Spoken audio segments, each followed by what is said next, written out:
Olá, tudo bem com vocês? Sejam muito bem-vindos, sejam muito bem-vindas a essa nossa mesa que tem como tema Relações entre Educação, Tecnologia, Humanismo e Ética.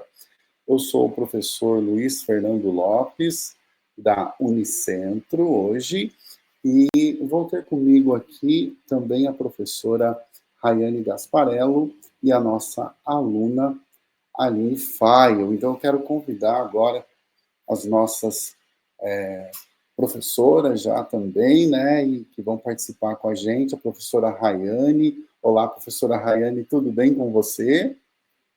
Boa tarde, professor Luiz Fernando, tudo bem?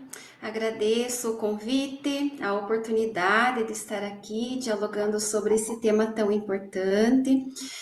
Sou professora há 8 anos na Unicentro, anteriormente trabalhei na UEPG, fui professora da Rede Educação Básica.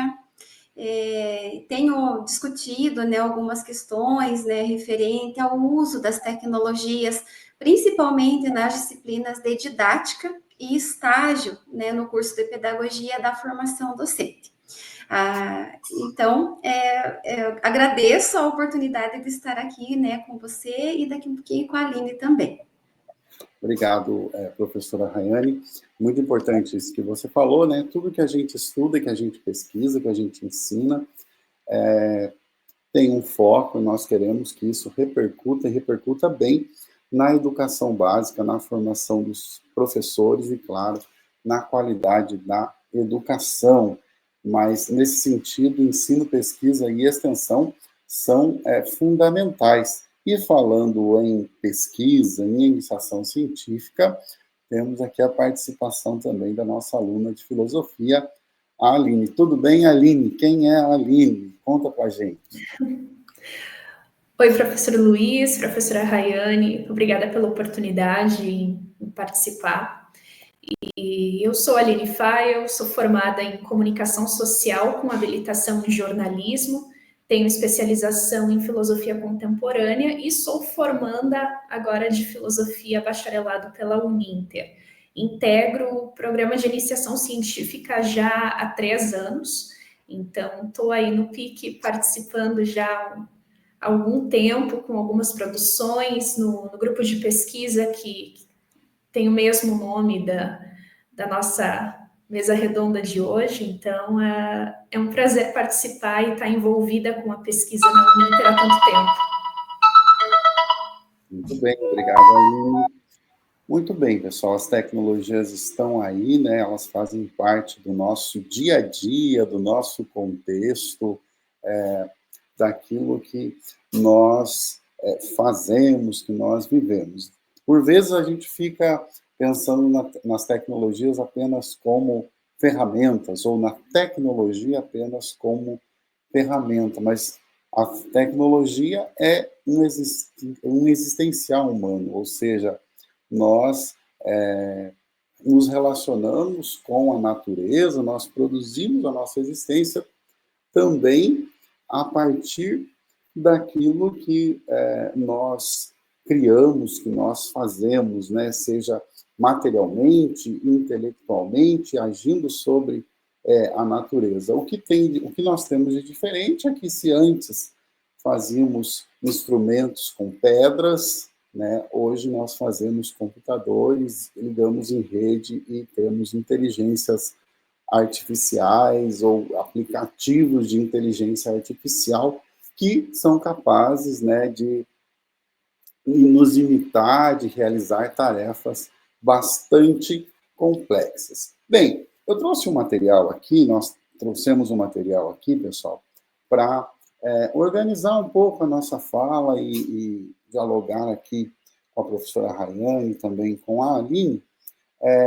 Então, nossa temática é sobre as relações entre educação, tecnologia, humanismo e ética. Esse grupo ele já existe desde 2021 e ao longo desses anos, né, nós temos aí realizado encontros, participado também de eventos, produzido livros, capítulos de livro, artigos, né, com estudantes de graduação, de pós-graduação, do mestrado, doutorado, também da Uninter em Educação e Novas Tecnologias, e as produções também contam com pesquisadores e pesquisadoras de outras instituições, né? Hoje, nós contamos aqui com a professora Rayane, que inclusive é a instituição para onde eu fui, onde eu estou hoje também, que é a Unicentro. Bem,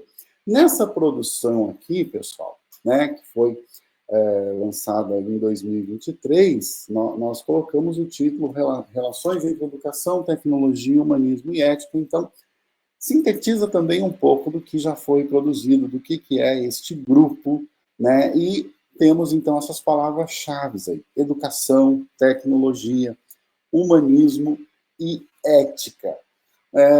O que esse projeto ele busca abordar, que objetivos, ou objetivo principal ele tem, né? Claro, nós investigamos, então, as relações entre educação, tecnologia, humanismo e ética. Bem, eu teria que falar aqui de qual educação que eu estou falando, de qual tecnologia que eu estou falando, de humanismo e de ética, né? E por que faz sentido relacionar esses termos? E, claro, qual a importância disso, que reflexos têm essas relações na formação de professores, na educação básica e na educação de maneira geral, falando em formação docente, falando em formação também na graduação, seja no bacharelado, nas licenciaturas de maneira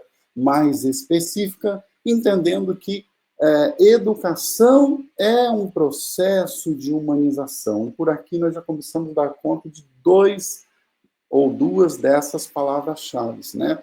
Educação e humanização, humanismo. Será que falamos do humanismo lá do século XV, XVI, começando já no século XIV, em que o ser humano é colocado no centro e a razão é vista como aquela luz que vai iluminar e, portanto, vai tirar o ser humano da idade das trevas? Ou nós falamos de humanismo que integra o ser humano na natureza, no planeta, e, portanto, o ser humano não é senhor e dono da natureza, mas ele é o único ser que é capaz de se responsabilizar por ele, pelos outros seres humanos e também pela natureza, e se ele é capaz de se responsabilizar, então ele deve se responsabilizar, como nos ensina o Hans Jonas. Bem, não vou ter, ou não vamos ter, né, gente, tanto tempo para dizer tudo aqui sobre o projeto, mas tem um episódio aí na Rádio Uninter, agora na TV Uninter, em que eu conversei com a professora Desirê, que ela é a coordenadora de pesquisa na instituição, está lá no YouTube. Quem quiser acessar, é só usar esse código QR Code aqui, que você vai ser direcionado, então, para essa entrevista e vai poder saber mais detalhes aí sobre o projeto também. Bem, falando em educação, gente, né, uma referência apenas de um autor que é muito importante aqui para nós no grupo, que é o Álvaro Vieira Pinto, para vocês terem uma ideia.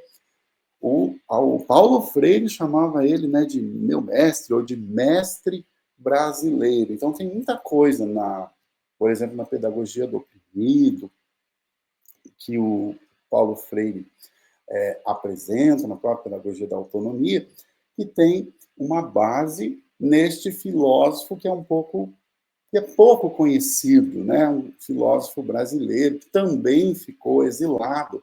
Ele ficou bastante tempo, não, mas um bom período exilado, né? Primeiro na Iugoslávia, depois o Paulo Freire estava no Chile, e aí ele chamou o Álvaro para trabalhar com ele, né? E entre tantas coisas que ele produziu, e que a gente teve acesso, né? Temos este livro que o Álvaro nem queria publicar, foi o Demerval Saviani e a Beth que entrevistaram, conversaram com ele e convenceram que o Vieira Pinto que ele publicasse esse livro, porque eram anotações de aula, que ele deu aula lá no Chile, né, falando sobre educação de adultos. E aí conseguiram, né, inclusive, nesse livro, logo no início ali, tem essa entrevista, né, do Vieira Pinto para o Saviani, e a partir daí, então, nós podemos compreender e entender que se trata de alguém muito comprometido com a realidade brasileira, né? Não só em explicar a realidade brasileira, mas também em propor alguma coisa para que a gente avançasse, né? Os intelectuais do ISEB, Instituto Superior de Estudos Brasileiros, e o Vieira Pinto chegou, inclusive, a ser um dos diretores do ISEB, mas na época ele era chefe primeiro do Departamento de Filosofia, eles estavam então preocupados, sim, sabe, olha, por que será que nós somos subdesenvolvidos, né, para usar uma expressão do idioma cepalino, né, do Centro para Estudos da América Latina. Então a ideia é que nós não somos atrasados, né, nós somos subdesenvolvidos. E claro que isso tem a ver também com o pouco acesso à educação, ou com o problema da negação do acesso à educação. Bem, eu estou falando tudo isso por quê, minha gente? Já que a ideia aqui é falar do projeto, né? Para entender a partir de quais autores, a partir de que compreensão nós falamos de educação. E nesse livro, né, nesse compilado que nós temos aí do Vieira Pinto, ele diz que a educação é um processo de humanização, se eu quiser aqui sintetizar. Mas ele coloca ela como fato social, como fenômeno cultural, como fato existencial, explica que a educação não é uniforme, que ela é teleológica, ou seja, ela tem uma intenção, uma finalidade, né? O telos, a finalidade. Isso tem a ver também com economia, ou seja, para eu fazer acontecer um processo educacional, eu preciso de recursos econômicos, de recursos materiais. A educação como trabalho social também, né? Um fato de ordem consciente, exponencial, quer dizer, quanto mais eu tenho acesso à educação, mais esse processo também se amplia, mais educação eu procuro, mais educação eu compartilho, mas esse processo também é contraditório, ele é dialético, e, portanto, se trata de movimento, e às vezes a gente dá 3 passos para frente, ou 4 para trás, para depois avançar 5 para frente, dado que essa concepção de educação não é idealista, mas ela é concreta. Em que condições esse processo acontece? Muito bem, então falamos de educação a partir dessa perspectiva, né? Nós teríamos que ter muito tempo para esgotar aqui, para falar de educação a partir de uma perspectiva como essa. E da mesma forma, para pensar também em a tecnologia. Veja, tecnologia, segundo o Vieira Pinto, né, se a gente olhar no capítulo 4 desse primeiro volume aqui, porque são 2 volumes, este livro tem uma história bonita também, que eu poderia contar, né, quase foi perdido, né, quase que durante a ditadura militar tudo isso foi destruído, mas por conta de um advogado da família, o manuscrito acabou salvo, e depois a Contraponto conseguiu publicar em 2005, né, a primeira edição. Mas, entre tanta coisa bacana, né, e assim, densa, que o Vieira Pinto traz sobre tecnologia, ele diz que a tecnologia é sempre um bem. Porque às vezes a gente pensa, puxa, chegou a era da inteligência artificial, vai todo mundo perder o emprego, estamos todos condenados a sermos substituídos, e agora a tecnologia vai fazer muito mal para nós. Aí o Vieira explica, olha, isso é apenas um estratagema, né? Porque quando você desvia a atenção e coloca a culpa no instrumento, nos objetos tecnológicos, você esconde o que realmente acontece. Quais são as relações que possibilitam, né, as relações sociais, econômicas, que possibilitam que as coisas sejam colocadas dessa maneira. Ou seja, por que alguns ficam privados do acesso, por exemplo, às tecnologias mais avançadas, às tecnologias digitais? E um conceito fundamental do Vieira Pinto, inclusive para explicar o subdesenvolvimento e propor caminhos para o desenvolvimento, é o de amanualidade. Ou seja, o que eu tenho à mão, né? Se fosse na escola, por exemplo, o que eu tenho à mão para trabalhar um determinado conteúdo, para trabalhar num determinado contexto. Então, ele vai lhe dizer assim, olha, se a gente sair de uma cidade do interior, do Paraná ou de qualquer lugar do Brasil e caminhar e avançar, por exemplo, no sentido do litoral, claro que no caso deles, sai daqui do centro do Rio de Janeiro e vamos em direção ao interior, ao litoral, nós vamos ver diferentes graus de amanualidade. Quer dizer, no centro vou ter determinados veículos, vou ter prédios, tecnologias, televisão, claro que daí no tempo dele não tinha computador, internet tão avançado como nós temos hoje, aliás, nem tinha internet, só tinha os primeiros computadores, porque esse livro foi escrito nos anos 70, né, e publicado só em 2005, mas vejam que aqui ele nos ajuda, então, a entender essa questão. E o que acontece? Que a gente, às vezes, fica maravilhado com as próprias invenções, né? Como se nós vivêssemos no período da história que é o mais avançado tecnologicamente. Daí ele vai voltar, vai explicar, olha, mas em outros momentos também, né, quem viveu na época do avião, por exemplo, os primeiros aviões, provavelmente também deve ter escrito e falado, nossa, agora chegamos ao auge, né, do desenvolvimento tecnológico.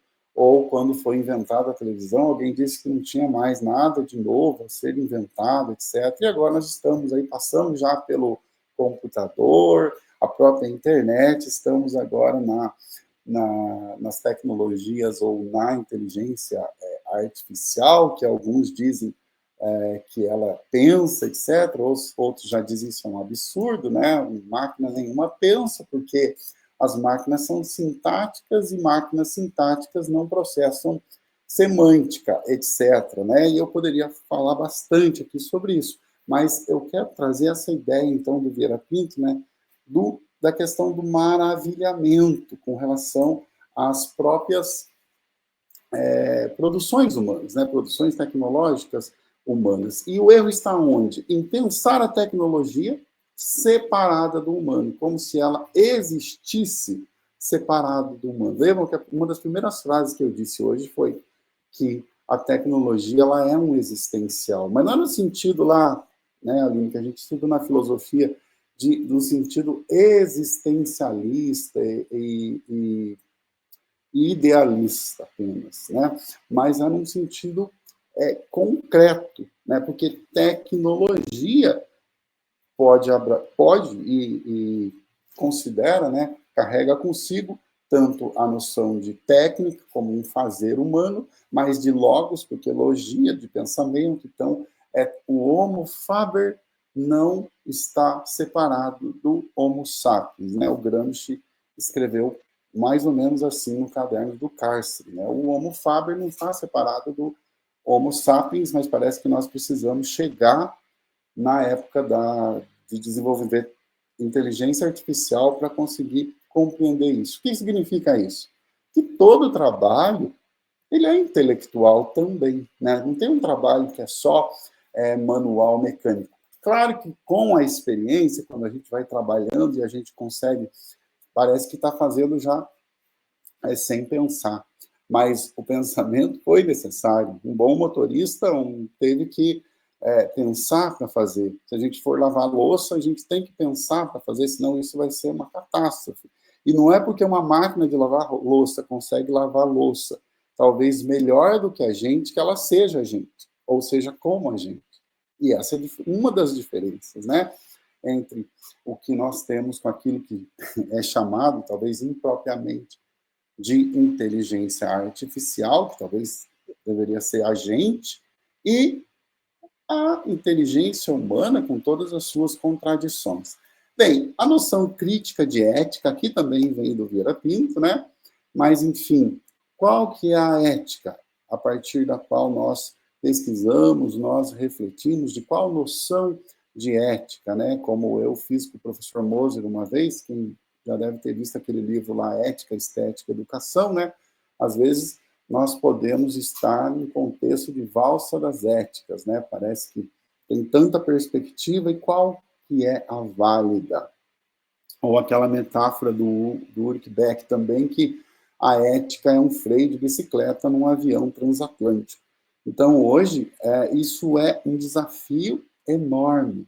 Veja, a ética defendida pela consciência crítica define-se, em essência, por propugnar pela livre convivência na organização do trabalho social, de modo que nunca uma ação humana prejudique o único e verdadeiro objeto de valor que um homem tem absolutamente de respeitar: outro homem, outro ser humano. E durante os nossos encontros também, um dos autores que a gente trouxe para falar de uma ética para a civilização tecnológica foi o Hans Jonas, né? E ele tenta atualizar o imperativo categórico do Kant, que dizia: haja de tal maneira que a máxima que te levou a agir possa ser tornada ou transformada em uma lei universal. E o Jonas diz o seguinte: age de tal maneira que a máxima que te levou a agir, né, não coloque em risco a existência de uma vida autenticamente humana no planeta, no futuro. O que significa isso? Olha, quando agora eu tenho um poder tecnológico tão grande como é o do nosso tempo, eu preciso incluir na minha reflexão sobre ética o futuro. O futuro amanhã, depois, semana que vem? Não. O futuro daqui a 300 anos, daqui a 500 anos, daqui a 1000 anos. Será que vai ser possível vida humana ainda no planeta diante de tantos avanços e diante de tantas possibilidades? Quer dizer, que se com a bomba atômica, né, nós quase acabamos com a humanidade, com 2 guerras mundiais, agora com a possibilidade de criar armas muito mais poderosas, de localizar alvos e produzir uma explosão nuclear, por exemplo, que seja destrutiva, né? Ou com tantas transformações que nós temos, né? Usa um caminhão daqui, coloca esse material daqui, extrai esse minério daqui, leva para outro lado, faz carro elétrico, faz então muita coisa. Tudo a gente sabe, a busca, ou pelo menos em teoria, é para o bem da humanidade. O problema é que no que nós estamos transformando o nosso planeta? Ou como diz o Ailton Krenak, né? Nós vamos comer o nosso planeta até a exaustão, até não ter mais recursos. Ah, professor, mas na natureza nada se perde, tudo se transforma, já dizia o Lavoisier. Mas se transforma em quê? Será que a água vai ser potável, o ar vai ser... A gente vai conseguir respirar? Bem, eu estou falando tudo isso, gente, para dizer, olha, esse tipo de reflexão, e a Aline participou das reuniões, né? Ela lembra que a gente sempre traz à baila, traz para a reflexão, mas aí, com a interação sempre, né, ou a intersecção, melhor dizendo, com a educação. E o segundo livro, né, proposto diretamente relacionado ao projeto, traz um subtítulo que é Contribuições à Formação de Professores. Estou organizando com a Aline, e a professora Rayane também foi convidada para participar com a gente aí em um dos capítulos. Bem, a professora Gláucia, que já escreveu aqui o prefácio para a gente, ela teve a brilhante ideia, né, de organizar os capítulos a partir das categorias. Então, educação, tecnologia, humanismo, ética e a categoria do subtítulo, a formação de professores. E sem a necessidade, né, de ler tudo ali, desde da sociedade 5.0 até o relato de experiência sobre lendas urbanas, que também foi escrito por outra professora da educação básica de Curitiba, né, que trouxe um projeto que ela desenvolveu com os alunos. Nós temos, podem ver aí pelas marcações, todas essas categorias ou todas essas palavras-chave contempladas no nosso livro, que nós esperamos aí que até, vamos dizer que até setembro, mas no mais tardar, né, até o final desse ano, nós queremos estar com esse livro publicado, tanto na versão digital como na versão impressa, também para poder, né, compartilhar isso com vocês. Esperamos que isso chegue também, principalmente para alunos em formação em diversas áreas, principalmente os alunos da licenciatura e com a formação de professores. Bem, não teríamos tempo para falar de todos os capítulos do livro, mas a professora Rayane preparou para a gente ali algo a respeito do capítulo, né, que ela desenvolveu. Então, professora, por gentileza, pode apresentar um pouco, né, o que você traz nesse capítulo, por gentileza. Bem-vinda mais uma vez. Obrigada, professor Luiz. Então, partindo desses princípios aí fundamentais, essenciais que o professor Luiz coloca, né, da educação como um processo de humanização, que nós, a nossa função, né, enquanto professores, docentes, seja da educação básica ou do ensino superior, ela é uma função social, porque nós atuamos, né, nessa formação, né, dos nossos alunos, e a tecnologia é entendida como um bem, né? Recentemente eu participei de uma fala da professora Sara Trindade, e ela coloca assim, nós precisamos nos servir da tecnologia, né?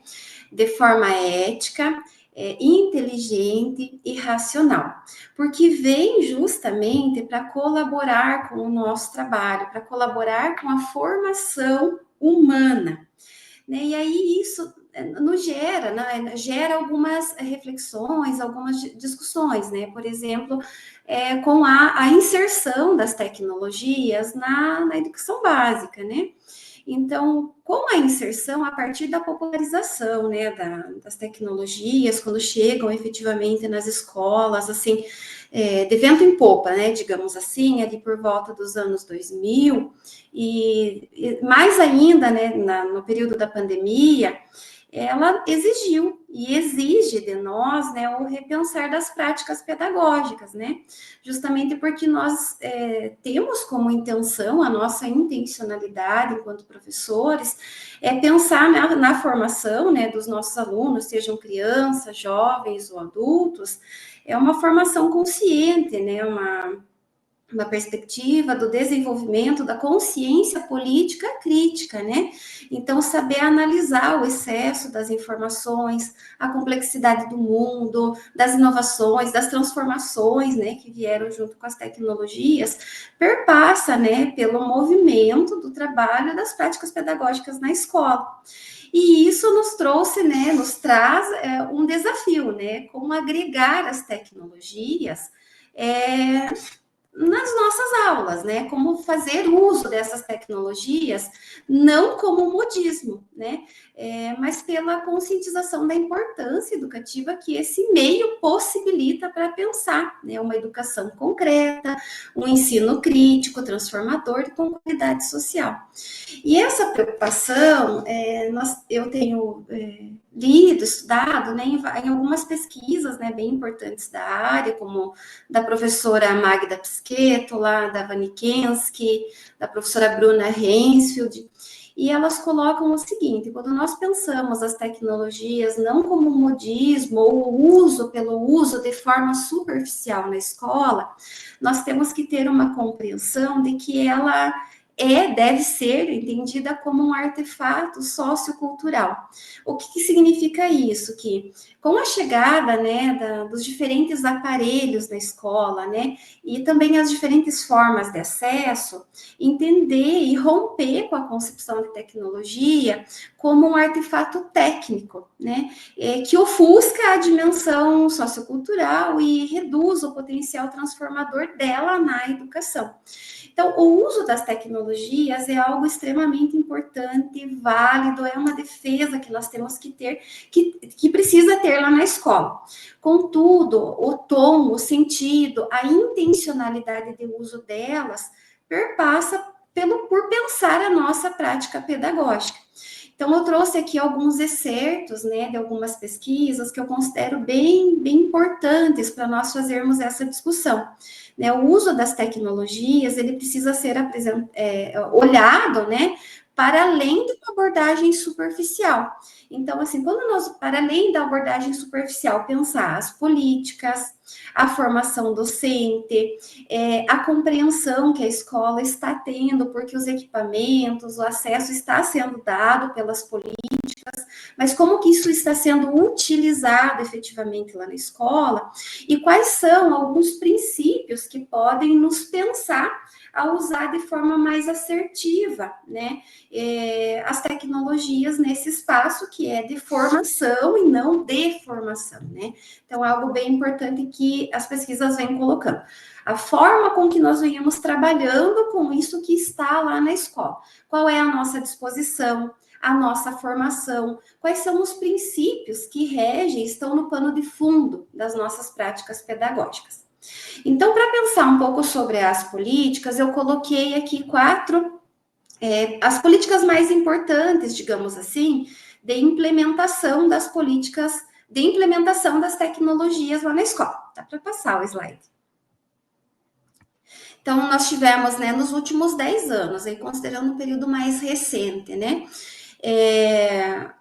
então, nós tivemos o Plano Nacional de Educação, né, nas metas 5, 7, 15, 16 e 20, trazendo, né, as tecnologias, né, ali na meta sobre alfabetização, formação de professores e financiamento da educação.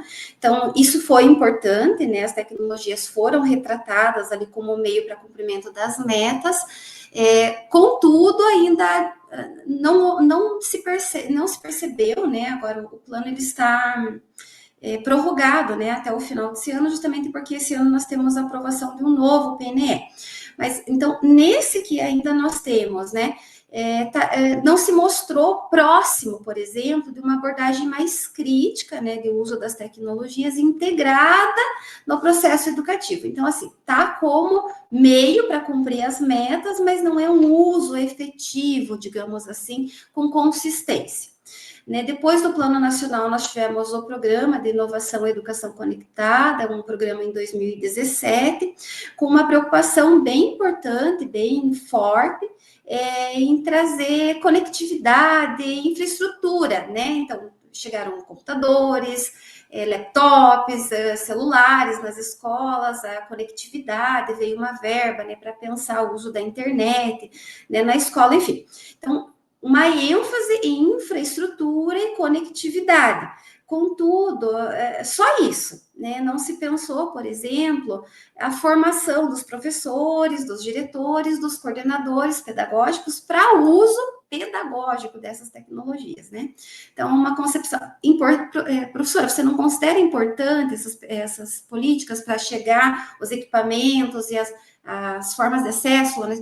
Sim, isso é importante, mas não é suficiente, né? Então, das duas, né, no Plano Nacional de Educação e no Programa Inovação Conectada, teve uma preocupação bem explícita, com bastante ênfase, em equipar as escolas, né? Isso ficou bem evidente.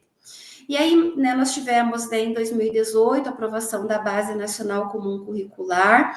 Então, as tecnologias digitais de informação e comunicação, elas foram incorporadas, né, nesse documento, nas competências, habilidades transversais, tem um eixo específico, né, sobre para o uso das tecnologias, dos recursos, das linguagens. Mas a ênfase ainda recai na operacionalização da ferramenta, não no seu uso com mais consistência, com mais sentido, digamos assim.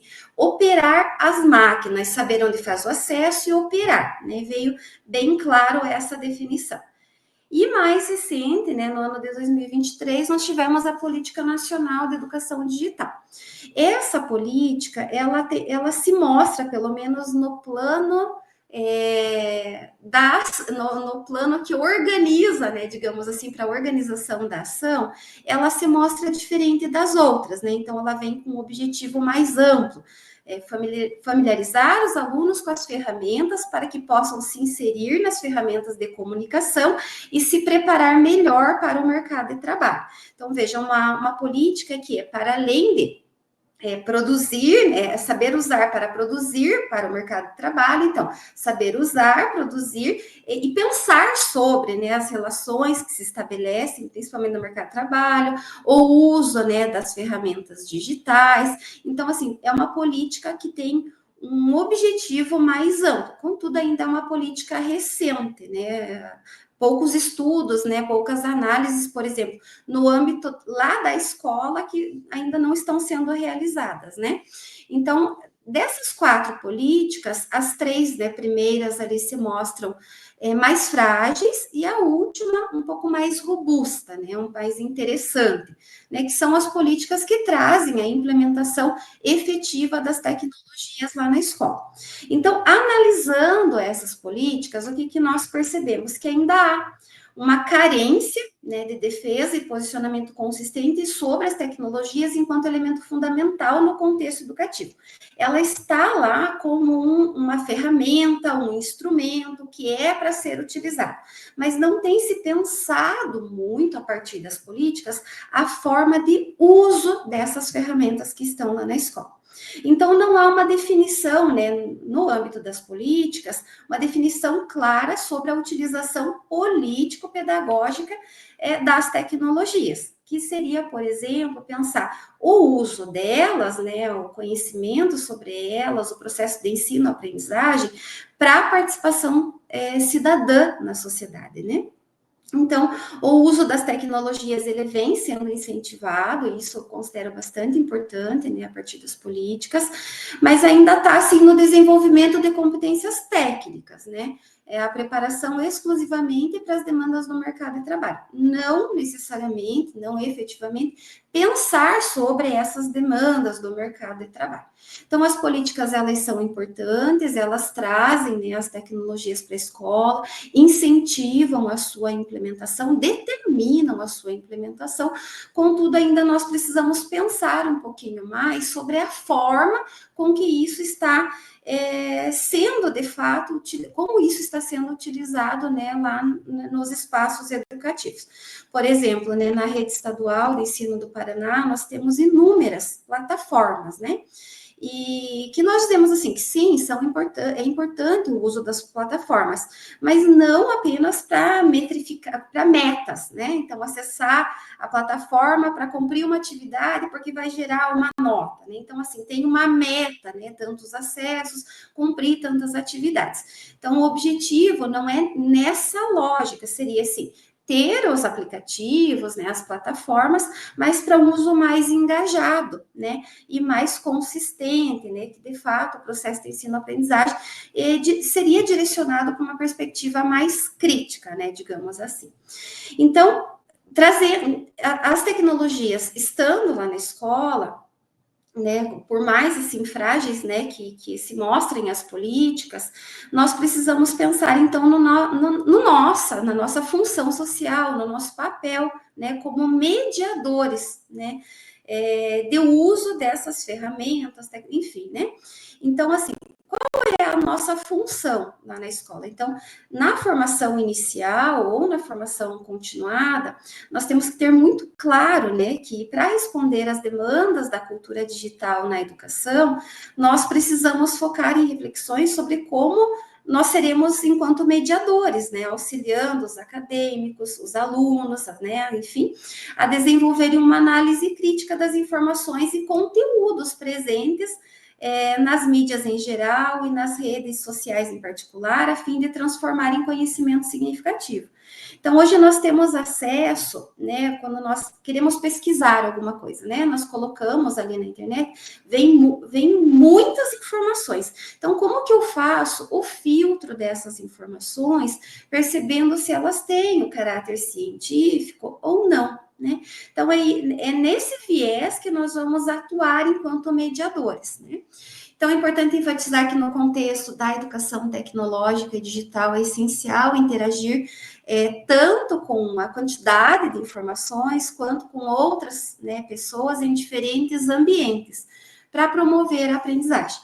E aí se torna imprescindível, né, durante, né, os momentos, né, a nossa docência, realizar um trabalho contínuo de reflexão, debate, análise crítica e avaliação sobre as formas de acesso às tecnologias, a apresentação dos conteúdos, as relações envolvidas, os temas abordados e suas ênfases, entre outros aspectos.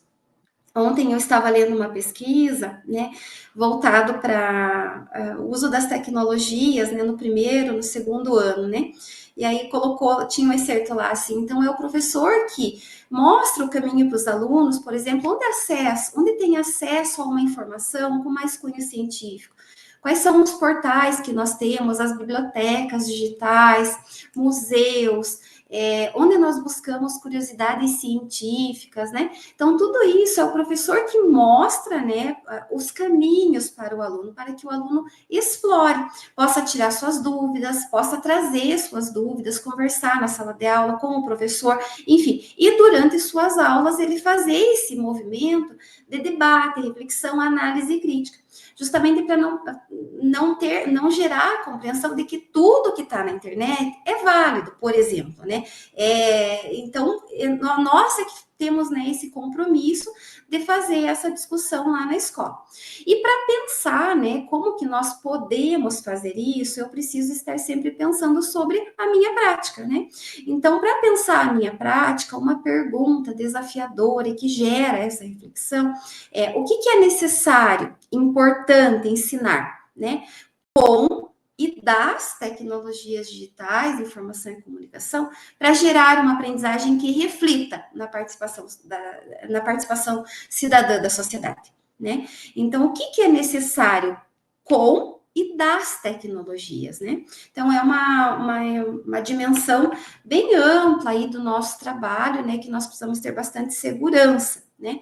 E essa segurança, né, gerada na formação inicial, na formação continuada, nas concepções que nós temos sobre isso enquanto bem, né, enquanto algo que nós podemos nos servir, né? E aí também pensar como que a escola tem compreendido a escola enquanto trabalho coletivo, né? Não só eu enquanto professora, né, da minha turma, né, desse grupo de alunos, mas que concepção tem o coletivo, né, nessa instituição, seja na escola ou seja na universidade, por exemplo, né? Então, na escola especificamente, onde essas intenções, né, onde essas intencionalidades elas são registradas, né? No projeto político-pedagógico, né, que é o documento de identidade da escola, e no planejamento de cada professor, no planejamento que o professor organiza da sua aula, né?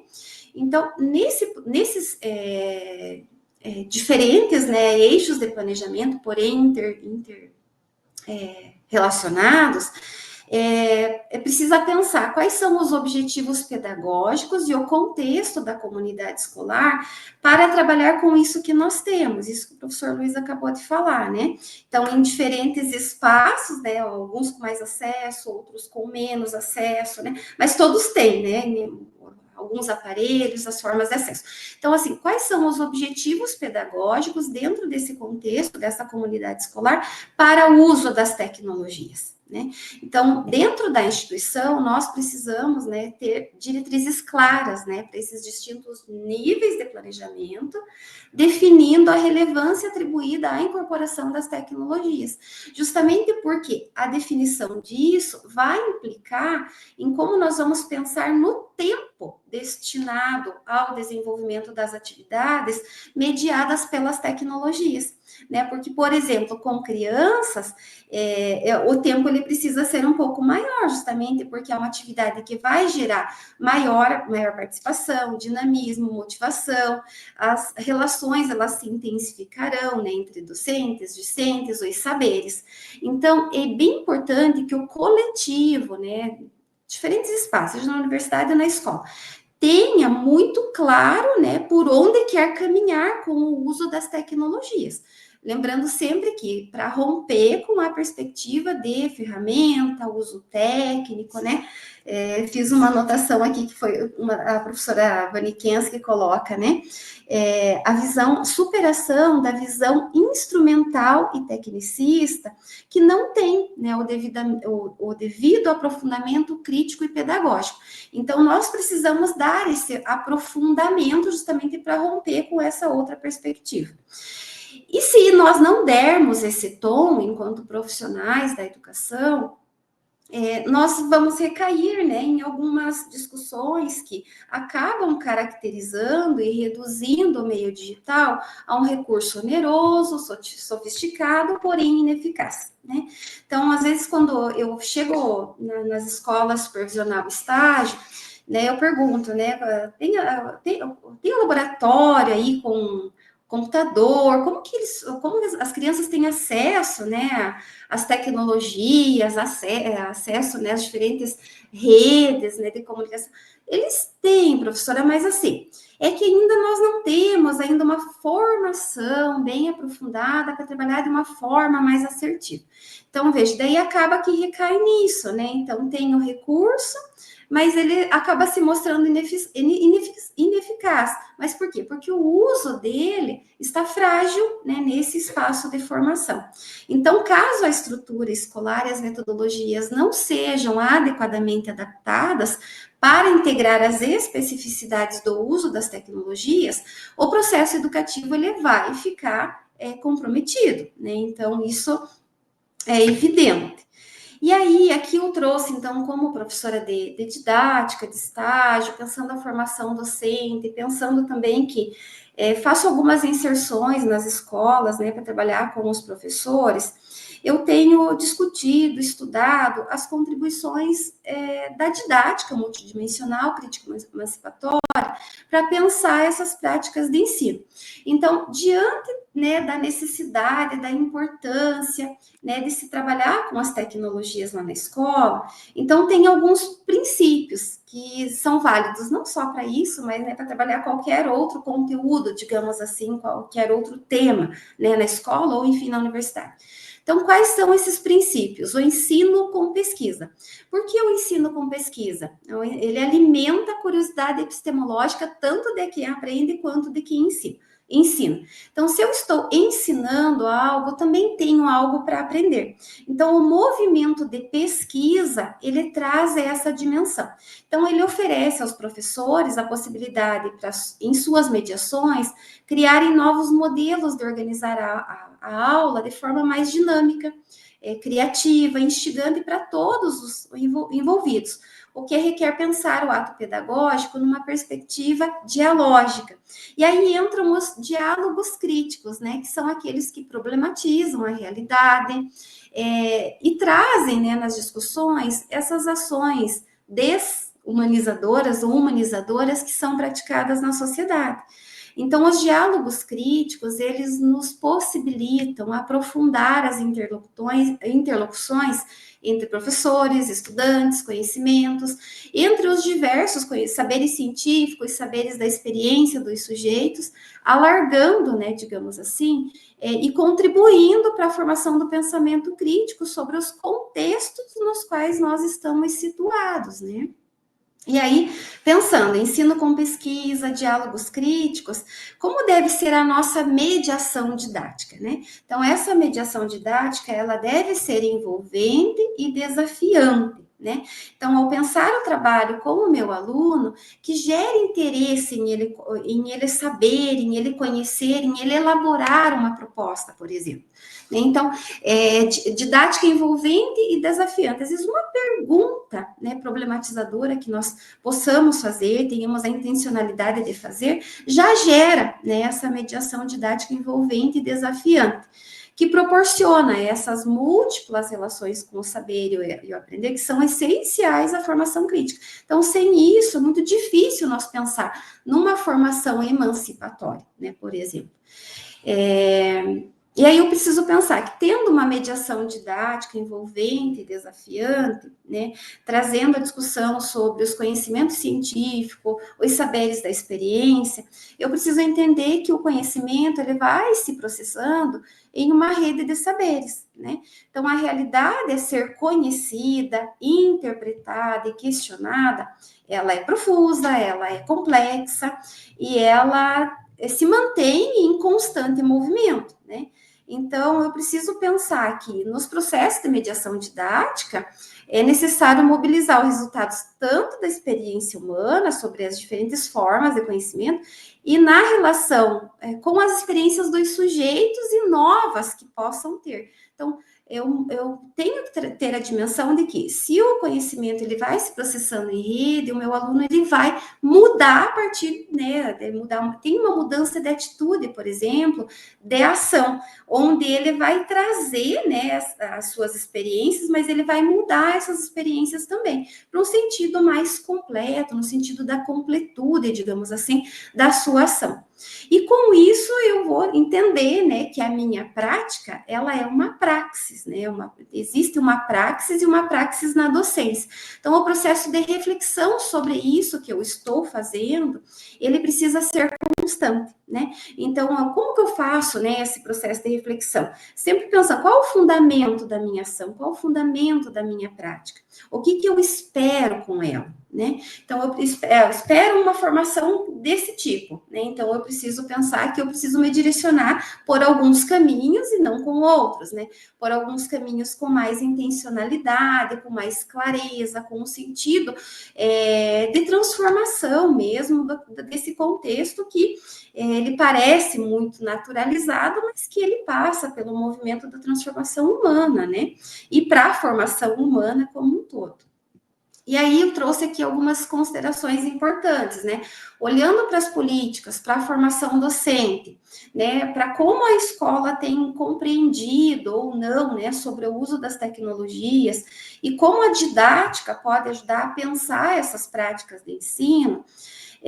Eu trouxe algumas considerações que as tecnologias digitais, informação e comunicação na educação básica, elas não podem, não devem se limitar à adoção de novos equipamentos, né? E sim representar uma mudança paradigmática na organização do ensino, justamente porque elas vêm para redesenhar a sala de aula e ampliar as possibilidades de interação, colaboração e construção coletiva do conhecimento. Então, as tecnologias, elas trazem vida à escola, né? Só que para trazer vida à escola, elas precisam estar articuladas às práticas pedagógicas intencionais e orientadas por ações claramente políticas, né? De preferência, né, que visem a construção de uma formação social mais democrática, né, e inclusiva. E aí eu trouxe, né, trazendo a discussão da didática, eu penso assim que é importante, por quê?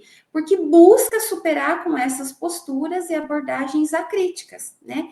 Então, por exemplo, professora, uma abordagem acrítica, eu tenho as tecnologias lá na escola, eu tenho todas as possibilidades de uso. Eu levo os meus alunos lá para esse espaço e eu coloco um jogo e deixo eles lá jogando.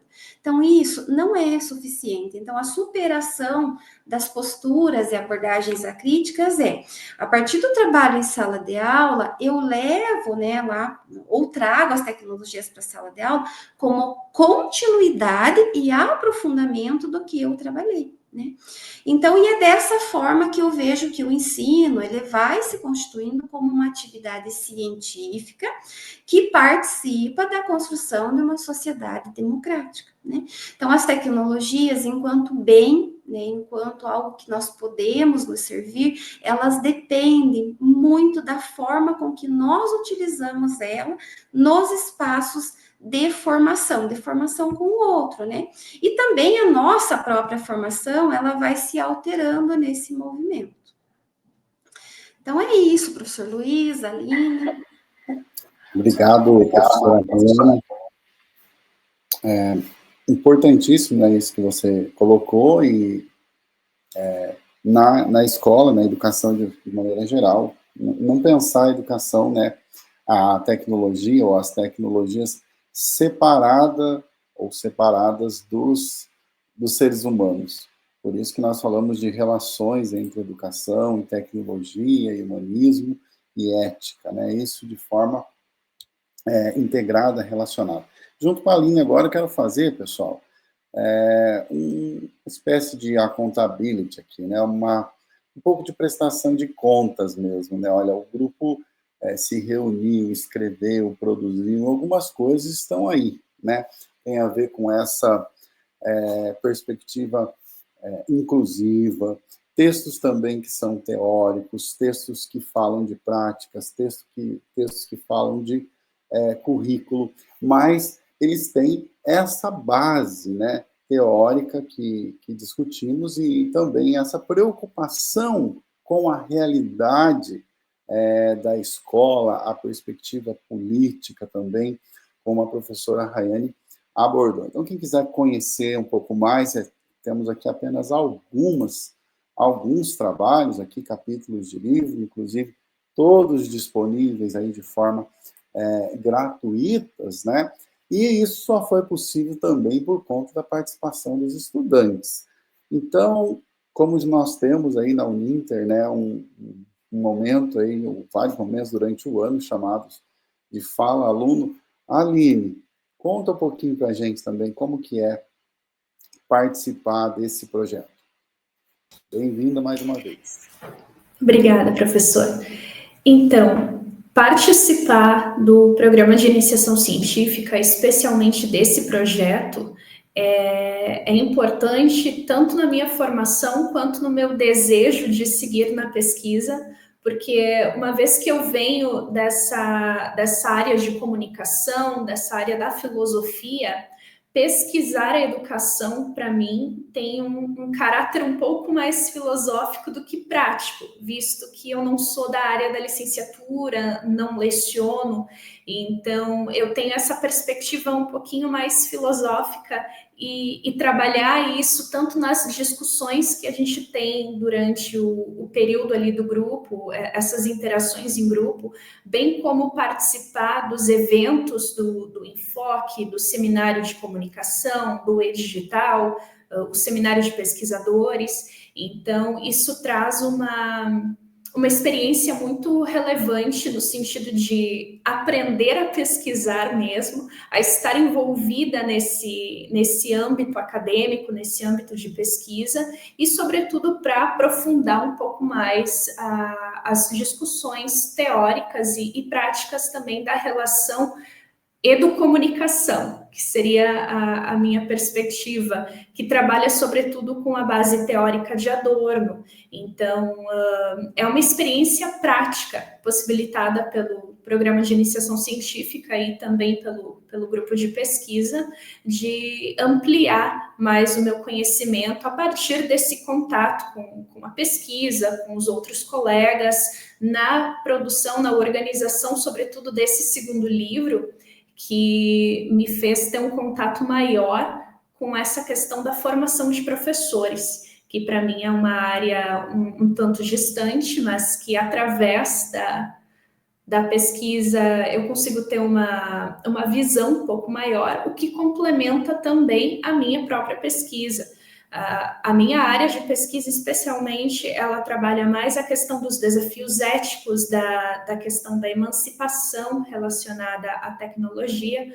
Com a base teórica de Adorno, a gente trabalha essa questão de emancipação, semi-formação, um pouco de direitos humanos, a tecnologia pensada sob a perspectiva da barbárie tecnológica que Adorno traz. Então, a gente consegue pensar tanto questões de, por exemplo, métricas de desempenho, lógica tecnicista na educação, fake news, competências digitais. Então, são vários temas que se complementam, que eu consigo pensar numa perspectiva um pouco mais aprofundada através do projeto de pesquisa. E também alguns detalhes práticos que, enquanto aluna, como eu estou no PIC há 3 anos, Logo no começo foi muito importante para mim ter um contato maior com essa área para aprender processos de submissão, processos de formatação, de estrutura de trabalhos científicos. Então, pensando mais pela perspectiva do aluno que está entrando agora no programa de pesquisa, para um aluno que tem interesse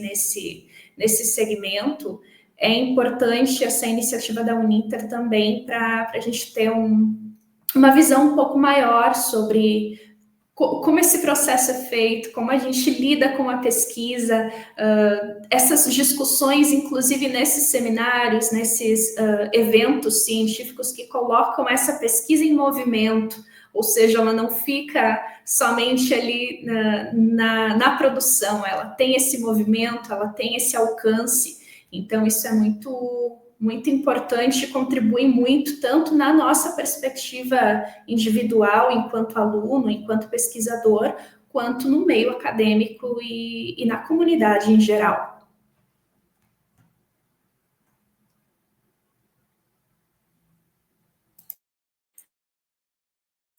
Muito bem, muito obrigado, Aline, muito obrigado, professora Rayane, né, pelas contribuições. Pessoal, nós estamos já com o nosso tempo praticamente aí encerrado, mas as nossas produções, os nossos contatos, as nossas redes sociais estão disponíveis, então vocês podem entrar em contato com a gente, quem tiver maiores curiosidades. Em breve nós queremos estar com o livro pronto também, e claro, fazer o lançamento, a divulgação para vocês. Aproveitem muito o enfoque, tem muita pesquisa, tem muita coisa boa sendo compartilhada, as palestras também, autoras e autores, inclusive, que foram citadas aqui hoje, estarão presentes no enfoque, então aproveitem para participar. Professora Rayane, Aline, considerações finais? Mais uma vez, obrigada, professor Luiz, pela oportunidade, convite. Desejo que todos aproveitem o enfoque, aproveitem as palestras, as apresentações, porque isso traz muito, né, para a nossa formação, nos enriquece e traz, né, uma contribuição imensa para a nossa prática, né, pedagógica, né, o pensar lá na escola ou em outros espaços.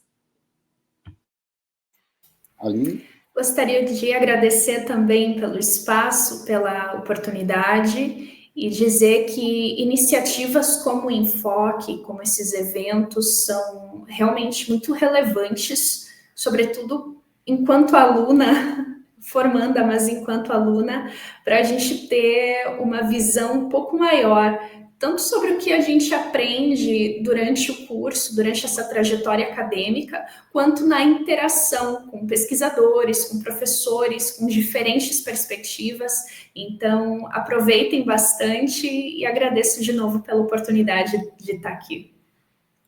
Mais uma vez, pessoal, muito obrigado pela paciência, pela atenção. E esperamos que nós tenhamos contribuído de alguma forma aí com a formação de vocês e aguardamos as interações. Valeu, gente. Um grande abraço e muito obrigado.